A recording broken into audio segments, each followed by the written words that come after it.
보복 대행 전문 주식회사 들어보셨습니까? 네, 보복 대행 전문 주식회사. 책 제목입니다. 4대강 사업으로 이득을 챙긴 교수와 언론을 응징하는 소설책. 소설가 이회수 선생님의 책입니다.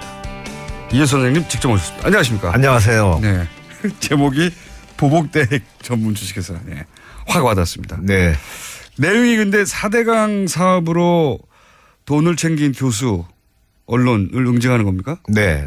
뭐 물론 중심에 이제 엔딩에서 그 특히 4대강 관련자들이 응징을 당하는데요. 어떻게 응징을 당합니까? 녹조라떼 일단 원샷하고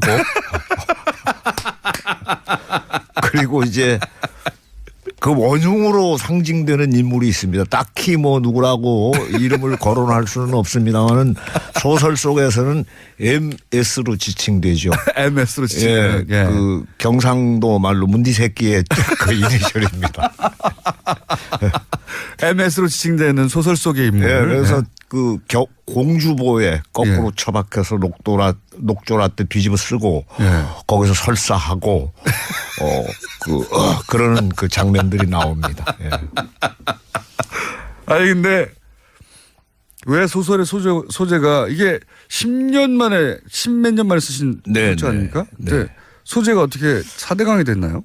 근데 제가 볼 때는 사실은 세상이 너무 썩어서 이제는 마침내 그 생명의 근원이 되는 물조차도 다 썩어 문드러지게 만들었는데 그것은 제가 생각할 때는 인간이 썩었기 때문에 물조차 썩는 시대가 왔다고 생각했습니다. 그래서 4대강이 그걸 상징한다고 보셨군요. 네네.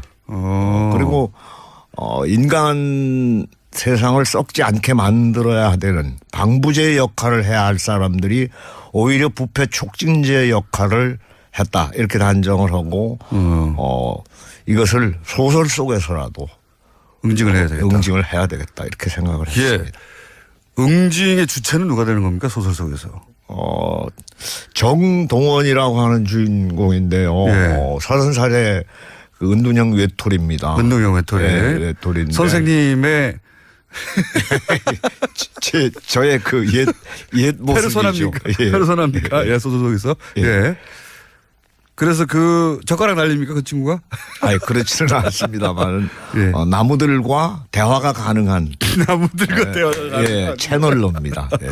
나무들과 평소에 대화를 하다가 네네 이 4대강 사업이 끼치는 폐해를 직접 경험하고 본인이 직접 나서서 이들 응징하는 나무로부터 정보를 얻죠. 나무로부터 정보를 그러니까 그 응징을 당해야 할 사람들의 비리 누구를 만났는지 어떤 일을 했는지 이것을 집안에 다 나무 한 그릇씩은 뭐 화분이든 식물 하나씩은 키우지 않습니까? 그래서 그 백냥금이라고 하는 식물로부터 정보를 얻습니다. 식물들이 국정원 역할을 하는 거네요. 그렇습니다. 예, 맞습니다. 국정원 식물들이 정보를 이 그 30살의 주인공에게 전해주고 원래는 이제 나무들과 대화하고 이렇게 자연 속에 살던 인물인데 도저히 그냥 지나갈 수는 없다. 그래서 차단했습니까? 이 사람들은? 그 식물들을 대개 보면은 거의 그 동물하고 다른 점이 뭔가 하면은 한 자리에 붙박여서 딱 선체로 다 생존을 의식주 문제를 해결하지 않습니까? 그래서 저는 조금 동물들보다는 그 생존에서 상당히 좀 신사적이고 그야말로 헌신적인 이런 생명체로 이 4대강의 그 욕망에 그 매몰된 인간들을 동물적이라고 보셨고 그렇죠. 그렇습니다. 자기 자리에서 자기 역할을 해나가는 소시민들을 이제 식물적이라고 보신 거네요. 그래서 이런 소시민이 복수에 나서는 그렇습니다. 녹조 라떼를 퍼먹게 함으로써 설사를 하게 만들고 그리고 뭐 그 이제 고양이 이마에다가 대못을 박는 또 젊은이가 하나 나옵니다. 그래서 뭐 동물을 학대한다든가 그다음에 또 어린이를 학대한다든가 또는 이제 정치적인 권력을 이용을 해서 예.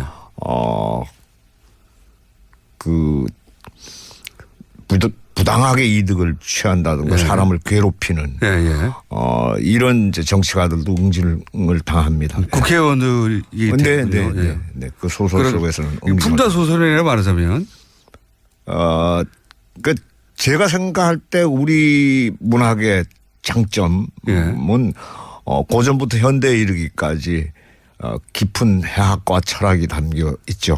그래서 저는 그 해학과 풍자가 사실 우리 소설의 장점이라고 생각합니다. 선생님 소설이 항상 그렇긴 한데, 근데 이 소설은 또 특이한 것이 웹소설이라는 형태로 처음에 시작된다. 네. 웹소설이라는 게 인터넷에 연재하는 소설인 겁니까? 그렇습니다. 웹툰처럼. 웹툰 요즘 만화 연재 많이 하는데 소설책을 그러면 이 소설을 달락달락 계속 연재 오신 거예요? 네.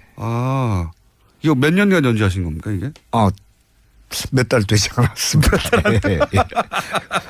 그러니까 뭐 웹소설은 거의 그 일주일에 5번 정도를 쉬지 않고 연재해야 되기 때문에 매일매일 하시는군요. 예, 그래서 상당히 빠른 기간 내에 작품도 제가 이제 제작을 했고요. 이런 형식을 취하신 이유가 뭔가요? 이제는 소설도 혁명이 필요한 시대가 왔다고 생각을 합니다. 책도. 그러니까 너무나 많은 재미있고 그리고 독자를 서점으로부터 뺏어가는 이런 매체들이 만연해 있기 때문에. 팟캐스트 같은. 예, 그래서 맞습니다. 예, 그 열등감 굉장히 느꼈어요. 저는 사실 팟캐스트 이런 거 보면은 막 조회수 엄청나게 올라가지 않습니까? 근데 사실은 책은 안 팔리는 시대가 왔습니다. 그래서 이제 혁명이 필요하다. 책의 형식에도. 네네. 그래서 그러면 이런 웹소설의 형식이면 실제 중간에 끊임없이 피드백을 받아서 그 줄거리도 바뀌어갈 수도 있고 그렇잖아요. 네, 약 그 3,000명 정도가 사실은 그 댓글을 달았고요.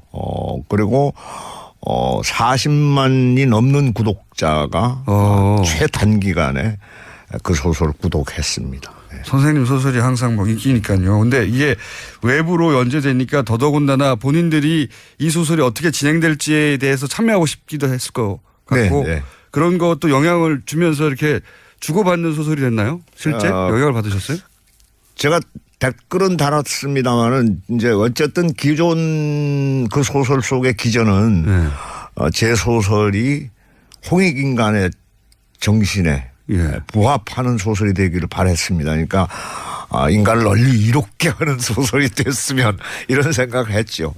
제가 궁금했던 건 뭐냐면 웹에서 이렇게 실시간으로 피드백이 있으면 주고받으면서 소설이 발전해 가고 방향도 그렇습니다. 영향을 미칩니다. 그래서 사실은 마지막 부분에 제가 이제 독자들께 질문을 던지는 게 하나 나옵니다. 그리고 모든 독자가 그 질문에 갇혀버리게 만드는 이런 전략이 사실은 그 댓글들을 통해서 제가 느끼게 된 발견해낸 방법입니다. 그러니까 소설가하고 독자들이 일종의 공동 작업을 해가며 소설을 완성해 가는 거네요. 뭐 거의 그렇게 보시면 좋죠. 웹소설은 특히 이런 거 처음 해보셨죠? 예, 처음입니다. 반응이 뜨겁고 그래서 책으로 이제 출판되는 거고. 네네. 앞으로도 이런 형식의 웹소설이 더 나올 수도 있겠네요. 그렇습니다. 우리나라에서 이렇게 웹소설이 본격적으로 그 기성의 작가에 시도된 적이 있나요? 네. 뭐 박범신 작가라든가 또는 조정래 선생 같은 경우에는 실제로 먼저 책 내기 전에 연재부터 했었습니다. 근데 이제 소설책을 이미 탈고해 놓고 그걸 웹에 연재하는 것과 소설책을 그 소설을 독자들과 함께 계속 만들어가는 건 다른 거잖아요. 다르죠. 그러니까 그런 형식을 취하신 거죠 이번에는. 근데 거의 뭐 그 쫓기는 기분은 못 버립니다. 그래서 이게 마감이 작가를 만드는 형식이구나 이런 생각을 했었어요. 매일매일 조금씩 쓰면서 그중에 피드백을 받아서 소설이 살아 움직이면서 독자와 함께 계속 이야기가 발전해 가는. 재밌겠습니다. 보복대행 전문 주식회사라는 책이고요. 그래서 이제 결국은 보복은 좀 소박하네요. 녹차 라떼를 퍼먹이는 것으로. 많이 먹나요? 많은 인물들이? 거기 이제 보면은 네. 빙의목이라는 용어가 새로 등장합니다. 빙의목. 네. 그래서 우리나라의 그 재웅이라고 하는 용어가 있는데요. 지프로 만든 사람의 형상입니다. 예. 거기에 이제 바늘을 찌르거나 이렇게 해가지고 어떤 뭐 상처를 낫게 하거나 아니면 또 보복을 수행하거나 하는 그런 형식인데 옛날에 무당들이 쓰던 방식입니다. 주술. 네. 그런데 그 나무가 빙의목을 자처합니다. 자기가 스스로. 내가 그 사람을 대신하겠다라고 해서 나무가 희생되는 거죠. 그래서 만약에 고양이 이마에 대못을 박은 사람한테는 실제로 그 사람이 되어서 빙의목이 자처하면은 거기 그 나무에 못을 박아서 고통을 함께 나눕니다. 그런 방식으로. 그런 방식이 있죠. 그리고 막 자르기도 합니다. 팔을 자르면은 그러니까 나뭇가지 하나를 잘라내면은 팔이 잘리는 고통을 느끼게 되는 것이죠. 보복은 충분히 이루어질 것 같습니다. 저기 그 아마도 거기 참여한 독자인가 봐요. 문자 중에 실지렁이를 먹는다고. 그래요? 거기 실지렁이가 그러니까 4대강의 최악의 오염 상태일 때 그 등장하는 번식하는 그 실지렁이인데요. 뻘에서만 자란다고 하는. 네. 근데 그거를 먹지는 않고 거기 MS의 부인이 한식의 세계화에 종사하지 않았습니까? 그래서 그 한식의 세계화는 실패했고 사실은 거기에 요리에 참여했던 사람들이 사실은 창란을 일으켜서 거기에 그 의식의 그 연갓이라고 하는 것이 있습니다. 그 나무 이제 수령이 높은 나무들이 가능한데요. 의식 자기 자신이 의식의 연가지가 돼서 그 의식 자체가 MS의 의식 속에 들어가서 뇌를 장악해 버립니다.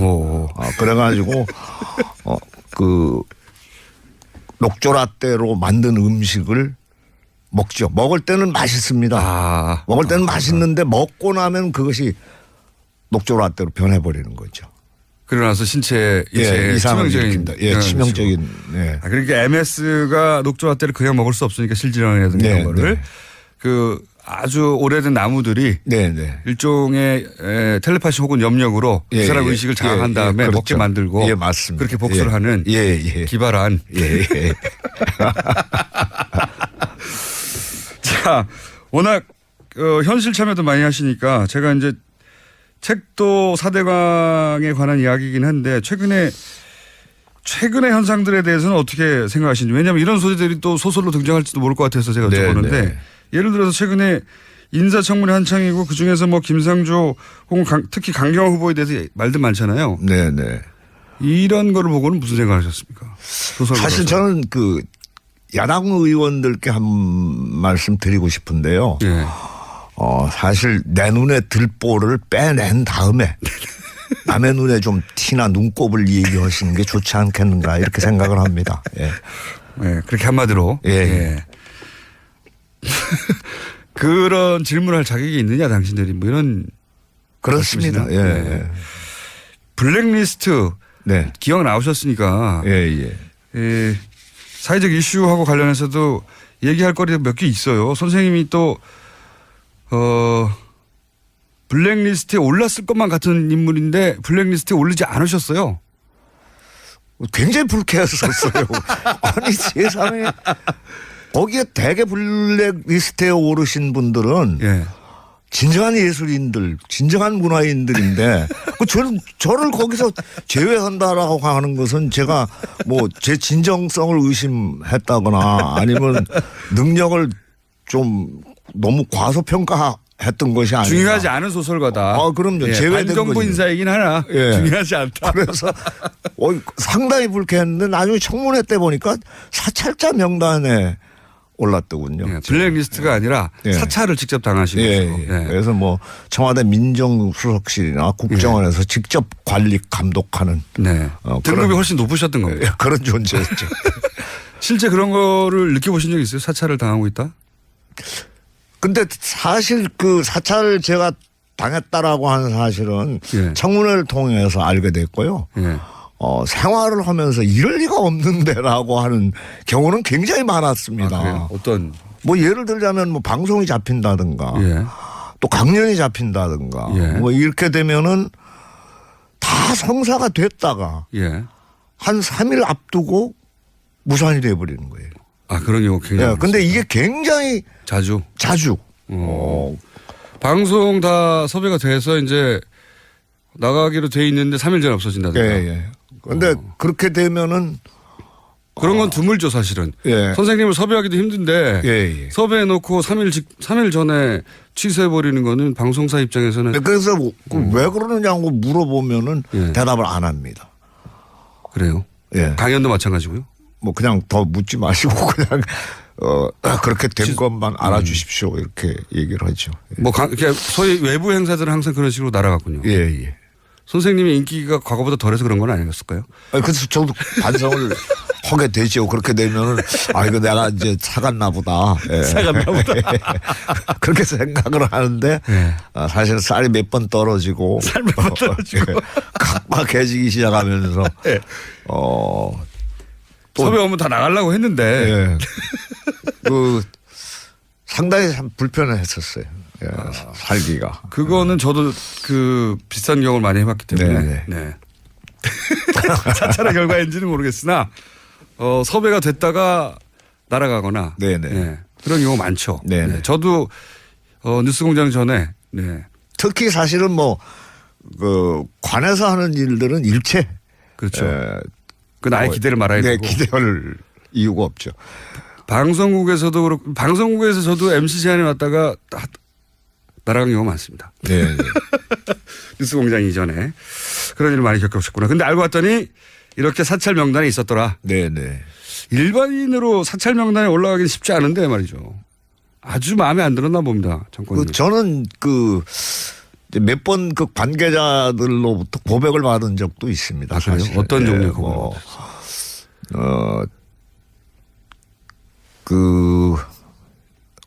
어떤 그 식사 자리에서 예. 이제 상당한 사회적 지위를 가진 예. 간부로부터 사실은 예. 그 이명박 정부 때 얘기인데 예. 제가 관심사병들 교육을 계속 했었어요. 예. 제가 사는 그 화천 지역에는 3개 사단이 주둔하고 있습니다. 그런데 이 관심사병이 하나 생기면은 정말 많은 사람들이 불편할 뿐만 아니라 지역 경제에도 지대한 영향을 미칩니다. 예. 그래서 외출 외박이 금지되어 버리니까요. 예. 그래서 저는 특히 또 그 관심사병들한테 관심과 애정 가지고 이제 교육을 쭉 해왔었는데 저한테 교육받은 사병들은 단 한 건의 사고도 3년 동안 없었어요. 예. 그래서 상당히 성과가 좋았었는데 갑자기. 어느 순간부터 안 보내는 거예요. 근데 그 이유가 나중에 듣고 보니? 예, 나중에 이제 박근혜 정권으로 넘어간 다음에 예. 간부들하고 식사 자리에서 얘기를 들었는데 청와대에서 통보가 내려왔다. 청와대에서. 예. 그렇게. 예. 블랙리스트에 올라가는 사람들은 이제 일반적으로 관리해야 된다고 생각했던 사람들의 수준이고 선생님은 특별히 특별히 청와대에서 직접 관리를 했군요. 네. 고생 많으셨죠. 라디오 하나 제가 하고 있던 게 있거든요. 이예수의 언중육해라고 그래서 사실은 MB 정부를 맹렬하게 이제 질책하는 이런 라디오에서만 그러셨나요? 내용이었는데 어쨌든 다 해체되어 버렸습니다. 그렇게 이제 쌀독에 쌀이 떨어지고 고생하시다가 이제 12년 만에 낸 책이 보복대행 전문 주식회사입니다. 이제 곧 나옵니까? 아니면 나와 있습니까? 나왔습니다. 네. 나왔습니다. 서점에 찾아보시고요. 오늘은 여기까지밖에 시간이 없는데 저희가 앞으로 자주 모셔야 될 것 같아요. 그죠? 예, 그래 주시면 좋죠. 지금까지 소설가 이회수 선생님이었습니다. 오늘 말씀 감사합니다. 네, 감사합니다. 자주 오시겠습니다. 식물로부터 정보를 얻습니다. 예. 식물들이 국정원 역할을 하는 거네요. 그렇습니다. 예, 맞습니다. 예. 국정원 식물들이 정보를 이 그 30살의 네네. 주인공에게 전해주고 네. 원래는 이제 나무들과 대화하고 이렇게 자연 속에 살던 인물인데 도저히 그냥 지나갈 수는 없다. 네네. 그래서 차단했습니까? 이 사람들은? 그 식물들을 대개 보면은 거의 그 동물하고 다른 점이 뭔가 하면은 한 자리에 붙박여서 딱 선체로 다 생존을 의식주 문제를 해결하지 않습니까? 그래서 저는 조금 동물들보다는 그 생존에서 상당히 좀 신사적이고 그야말로 헌신적인 이런 생명체로 이 4대강의 그 욕망에 그 매몰된 인간들을 동물적이라고 보셨고. 그렇죠. 예, 그렇습니다. 자기 자리에서 자기 역할을 해내가는 소시민들을 이제 식물적이라고 보신 거네요. 그래서 이런 소시민이 복수에 나서는. 그렇습니다. 녹조 라떼를 퍼먹게 함으로써. 설사를 하게 만들고. 그리고 뭐 그 이제 고양이 이마에다가 대못을 박는 또 젊은이가 하나 나옵니다. 그래서 뭐 동물을 학대한다든가. 그 다음에 또 어린이를 학대한다든가. 또는 이제 정치적인 권력을 이용을 해서 막 조회수 엄청나게 올라가지 않습니까? 근데 사실은 책은 안 팔리는 시대가 왔습니다. 그래서 이제 혁명이 필요하다. 책의 형식에도. 네네. 그래서 그러면 이런 웹소설의 형식이면 실제 중간에 끊임없이 피드백을 받아서 그 줄거리도 바뀌어갈 수도 있고 그렇잖아요. 네. 약 그 3,000명 정도가 사실은 그 댓글을 달았고요. 그리고 40만이 넘는 구독자가 최단기간에 그 소설을 구독했습니다. 선생님 소설이 항상 뭐 인기니까요. 근데 이게 외부로 연재되니까 더더군다나 본인들이 이 소설이 어떻게 진행될지에 대해서 참여하고 싶기도 했을 것 같고 그런 것도 영향을 주면서 이렇게 주고받는 소설이 됐나요? 실제 영향을 받으셨어요? 제가 댓글은 달았습니다만은 이제 어쨌든 기존 그 소설 속의 기전은 제 소설이 홍익인간의 정신에 부합하는 소설이 되기를 바랬습니다. 그러니까 인간을 널리 이롭게 하는 소설이 됐으면 이런 생각을 했죠. 제가 궁금했던 건 뭐냐면 웹에서 이렇게 실시간으로 피드백이 있으면 주고받으면서 소설이 발전해 가고 방향도 그렇습니다. 영향을 미칩니다. 그래서 사실은 마지막 부분에 제가 이제 독자들께 질문을 던지는 게 하나 나옵니다. 그리고 모든 독자가 그 질문에 갇혀버리게 만드는 이런 전략이 사실은 세상이 너무 썩어서 이제는 마침내 그 생명의 근원이 되는 물조차도 다 썩어 문드러지게 만들었는데 그것은 제가 생각할 때는 인간이 썩었기 때문에 물조차 썩는 시대가 왔다고 생각했습니다. 그래서 4대강이 그걸 상징한다고 보셨군요. 네네.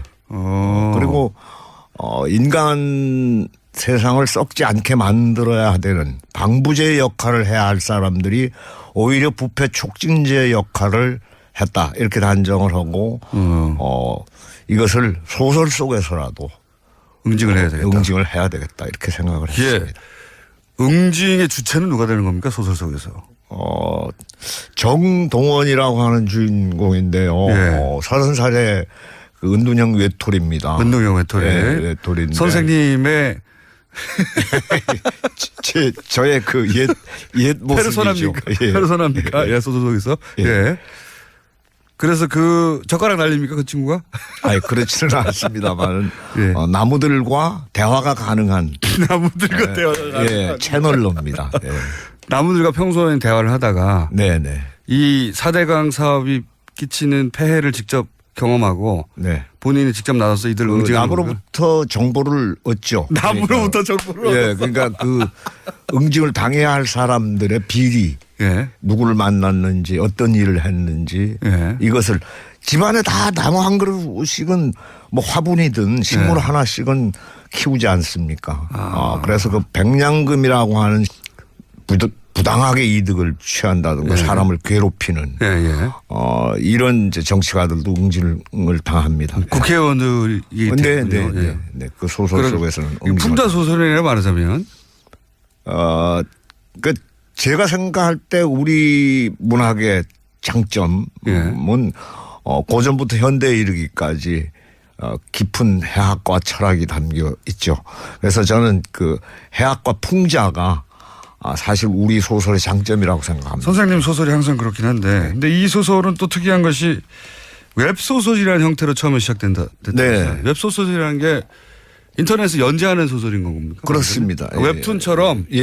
웹툰 요즘 만화 연재 많이 하는데 소설책을 그러면 이 소설을 달락달락 계속 연재 오신 거예요? 네. 이거 몇 년간 연재하신 겁니까 이게? 몇 달 되지 않았습니다.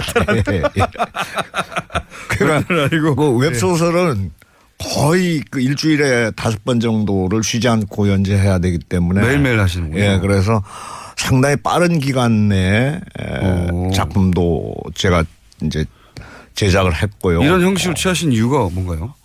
이제는 소설도 혁명이 필요한 시대가 왔다고 생각을 합니다. 책도. 그러니까 너무나 많은 재미있고 그리고 독자를 서점으로부터 뺏어가는 이런 매체들이 만연해 있기 때문에. 팟캐스트 같은. 예, 그래서 맞습니다. 예, 그 열등감 굉장히 느꼈어요. 저는 사실 팟캐스트 이런 거 보면은. 보복 대행 전문 주식회사 들어보셨습니까? 네. 보복 대행 전문 주식회사. 책 제목입니다. 4대강 사업으로 이득을 챙긴 교수와 언론을 응징하는 소설책. 소설가 이회수 선생님의 책입니다. 이회수 선생님 직접 오셨습니다. 안녕하십니까? 안녕하세요. 네. 제목이 보복대행 전문 주식회사. 네. 확 와닿습니다. 네. 내용이 근데 4대강 사업으로 돈을 챙긴 교수, 언론을 응징하는 겁니까? 네. 뭐 물론 중심에 이제 엔딩에서 그 특히 4대강 관련자들이 응징을 당하는데 어떻게 응징을 당합니까? 녹조라 때 일단 원샷하고 그리고 이제 그 원흉으로 상징되는 인물이 있습니다. 딱히 뭐 누구라고 이름을 거론할 수는 없습니다만은 소설 속에서는 MS로 지칭되죠. MS로 지칭. 예, 그 경상도 말로 문디 새끼의 그 이니셜입니다. MS로 지칭되는 소설 속의 인물. 예, 그래서 그 공주보에 거꾸로 처박혀서 녹조라 때 뒤집어 쓰고 거기서 설사하고 그러는 그 장면들이 나옵니다. 예. 아니 근데 왜 소설의 소재가 이게 10년 만에 10몇 년 만에 쓰신 소재 아닙니까? 네. 소재가 어떻게 4대강이 됐나요? 근데 제가 볼 때는